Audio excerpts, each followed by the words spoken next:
Then, in view of the opening up of the economy and the need to enhance service delivery to citizens, Cabinet also resolved that going forward, the entire civil service should revert to normal working hours, that is 7:45 to 16:45 hours.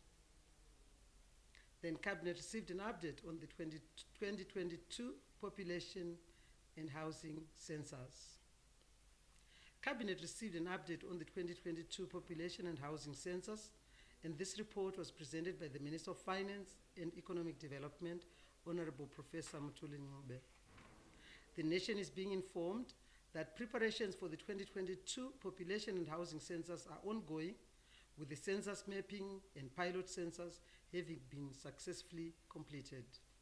The census mapping was completed on 19th January 2022, with a total of 40,257 enumeration areas having been demarcated, while the pilot census, on the other hand, was undertaken from 18th to 27th November 2021.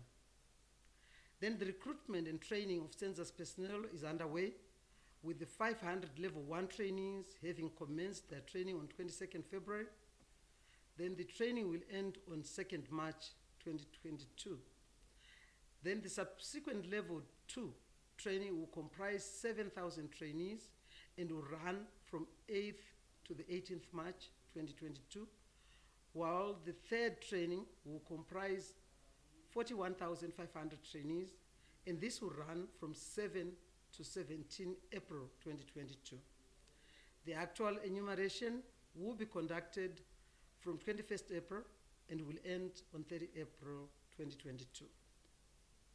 Cabinet noted with satisfaction that the preparations are on track for the successful holding of the 2022 population and housing census. Then we'll move on to the proposed review on board fees and sitting allowances for non-executive directors of public entities.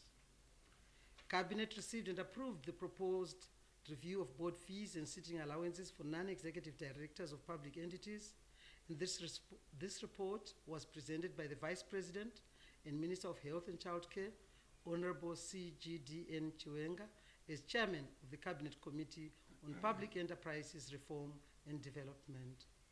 The nation is being informed that decision to increase board fees and sitting allowances in terms of the Public Entities Corporate Governance Act, Chapter 10.31, was arrived at, taking into cognizance the crucial role played by the directors and the period when the last review was effected, which is December 2020. The current board fees and sitting allowances had fallen far below the market trends and no longer motivated state enterprises and parastatals, non-executive directors to devote sufficient time to the businesses of their entities. Since the boards of directors' major role is providing effective and entrepreneurial leadership, it is necessary to put in place an attractive remuneration package in order to attract high caliber, experienced, and skilled individuals to these boards. The review of the board fees and sitting allowances is based on the following criteria. A, categorization of the state enterprises and parastatals according to size based on their asset base and turnover. Then B, acquisition of current market data for reference purposes, that is benchmarking.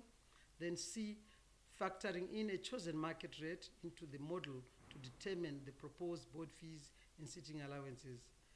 And D, testing of the revenue sustainability of the proposed board fees and sitting allowances for the different state enterprises and parastatals. Having taken all these factors into account, the non-executive directors of state enterprises and parastatals will be remunerated on the basis of categorization of their entities, which range from small to very large, and is also premised on assets and turnover. Also, SEP performance will also be an indicator which determine future board fees and sitting allowances reviews. Furthermore, Cabinet approved the biannual review of state enterprises and parastatals board fees and sitting allowances. Then we moved on to the principles for the proposed amendment to the Rural District Council Act, Chapter 29.13. Cabinet received a presentation from the Minister of Local Government and Public Works, on the proposed amendments to the Rural District Council, Chapter 29.13. Minister July gave the report. The Rural District Councils Act, which regulates local authorities, is being amended to achieve alignment to the Constitution.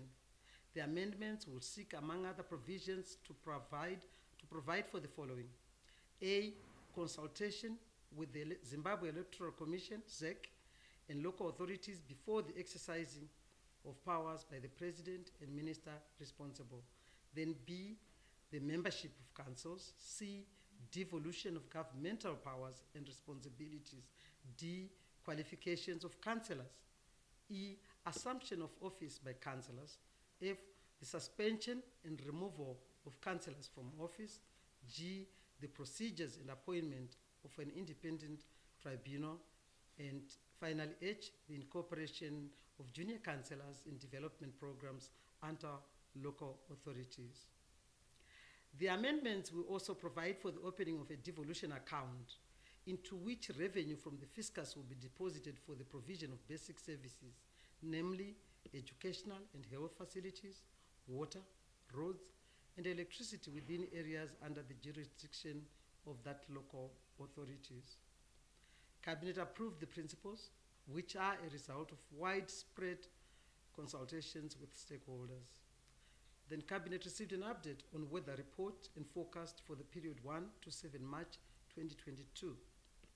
Cabinet wishes to advise the nation that the migration of the intertropical convergence zone northwards into Zambia and the tropical cyclones in the Mozambique Channel have contributed to the reduced rainfall activity over Zimbabwe.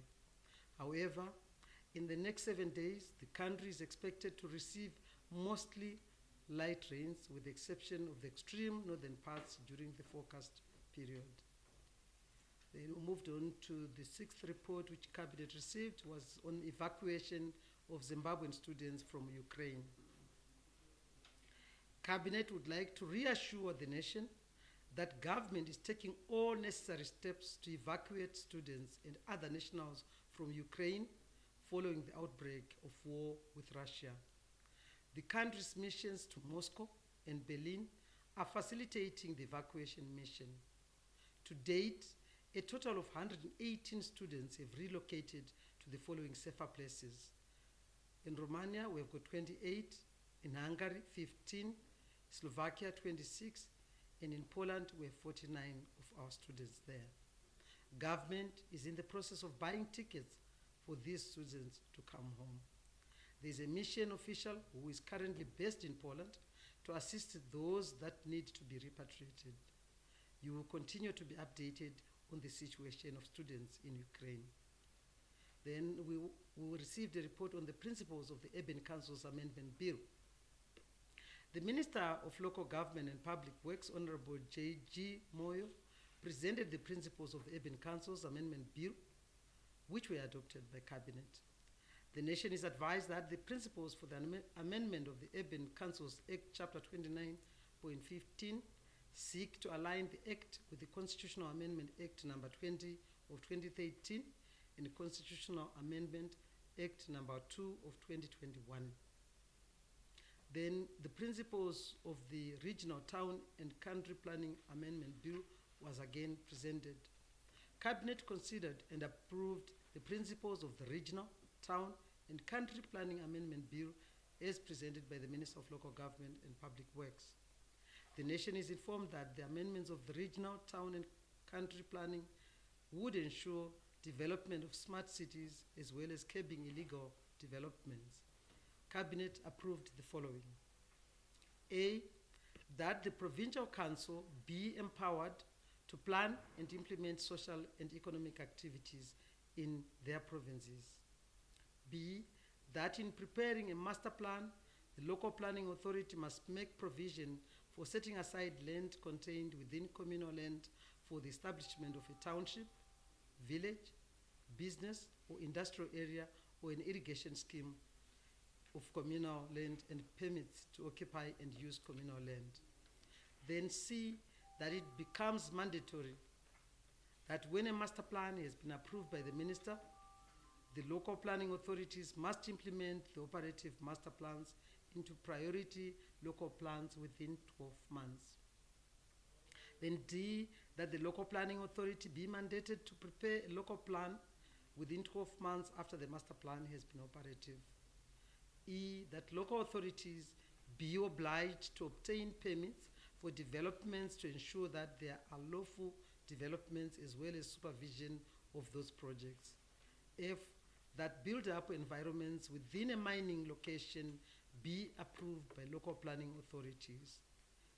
G, that local authorities issue a publication every 5 years on reservation of certain buildings, and that any person who contravenes a building preservation order shall be guilty of an offense and liable to a fine not exceeding level 10 or to imprisonment for a period not exceeding 1 year. The Cabinet received a report on the Zimbabwe-Botswana Binational Commission. The Minister of Foreign Affairs and International Trade, Dr. Shao, updated Cabinet on the third session of the Binational Commission between Zimbabwe and Botswana, which was held from 21st to the 25th February 2022 in Victoria Falls. It is pleasing to report that the third session of the Binational Commission between Zimbabwe and Botswana registered a new milestone as 5 more Memoranda of Understanding MOUs were added to the list of concluded and signed instruments, thereby bringing to 25 the total number of Memoranda of Understanding and agreements that have been concluded between the two countries. The nation is informed that the following MOUs were signed at the conclusion of the Binational Commission. A, the Memorandum of Understanding on Agriculture, Agricultural Development, Food Security. Then B, the Memorandum of Understanding on Water Cooperation. Then C, Memorandum of Understanding on Child Protection. And D, Memorandum of Understanding on Cooperation in the Field of Youth Development. Finally, the fifth one being the Memorandum of Understanding on Cooperation in the Field of Tourism. Then finally, the Cabinet got a report on the National Cleanup Campaign. The Minister of Industry and Commerce, as Acting Minister of Environment, Climate, Tourism and Hospitality Industry, Dr. Sekai Nzenza, updated Cabinet on the National Cleanup Program. Cabinet advises that in line with the declaration by His Excellency the President on 5th December 2018, that the first Friday of every month be the National Cleanup Day. The next National Cleanup Day will be this Friday, the 4th of March 2022. The nation is encouraged to participate in the cleanup from wherever you are, and I thank you sincerely. That brings us to the end of the post-cabinet today. Thank you very much, Honorable Minister, for your excellent presentation, and members of